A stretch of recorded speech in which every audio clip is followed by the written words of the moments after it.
Hello there, music fans. Welcome back again to the Real Music Observer. It's Dave observing real music in real time for real people just like you. And this guy here. It's time for me to talk about Kansas again. I have kind of not said what I really wanted to say about their vocalist, quote-unquote, controversy. I'm not trying to make it into a controversy. It kind of started when I noticed on their Left Overture Live album that Ronnie Platt sounded a little electronic on Carry On Wayward Son. Plus they had an awkward sort of, I don't know, pre-programmed beginning to the song. You know, when Steve Walsh went down the street here to Immokalee at the casino a couple years back with the Rock Pack, say what you want about Steve's vocals these days. I think he's actually singing well. His voice has just changed a lot. Steve and the band just did it live and sung the intro and so forth, and sounded good. Sounded like it was supposed to sound. Now, plus, since all of that stuff, since the fact that I listened to that and I said to myself, hey, self, this guy sounds like he could be auto-tuned.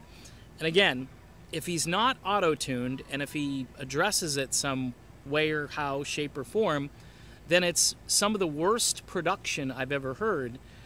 It just sounds nasal.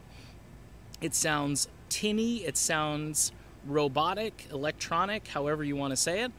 And yes, on some of the other tracks, it goes away. But I've also noticed, especially during the live performances, that there's a lot of this going on. And I'm not the only one. Someone else pointed that out to me as well. And I'm wondering if possibly the band is noticing this, or have they just said, look, it's too late in the game. We've now switched singers 3 times. You count John Elefante, and then Walsh comes back, and then Walsh leaves, and now we've got Ronnie Platt. My guy Jerome Mazza would have been perfect for Kansas, but he was a day late and a demo tape short, from what I understand. He had the postage ready to go on that sucker, and I don't know if he was going to mail it or if he was going to email it or whatever, but it just never got to the band, and it's a shame because Jerome Mazza has proven on Black Butterfly, where he gets to sing, and he is on a song with Steve Walsh, and it's blended in a way that just makes the song seamless. That tune is called Born in Fire.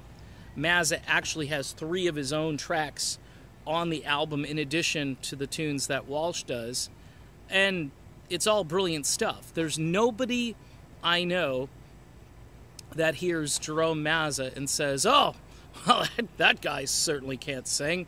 Most people say, whoa, that guy can bring it. I mean, a lot of Steve Walsh, a little bit of maybe Steve Perry. I just throw that out there just to tweak the Perry heads out there. But really a crystal clear delivery.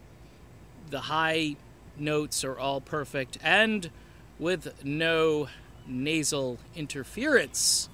So bravo to Jerome Mazza. So it's kind of a shame that these two sides didn't connect, because I know I've been talking a lot about Pinnacle Point. That is a Kansas wannabe record. In some ways it's different. In other ways it's the same. It's a little bit of Journey. It's a little bit of Kansas. It's a little bit of Seventh Key, if you know who they are. It's a little bit of Streets, if you know who they are. It's just good music. It's really good music. And right now, it holds my top spot for the best melodic rock album of 2017. And the reason I say that is because expectations weren't high. The record label Paris put it out, and it's their #1 seller.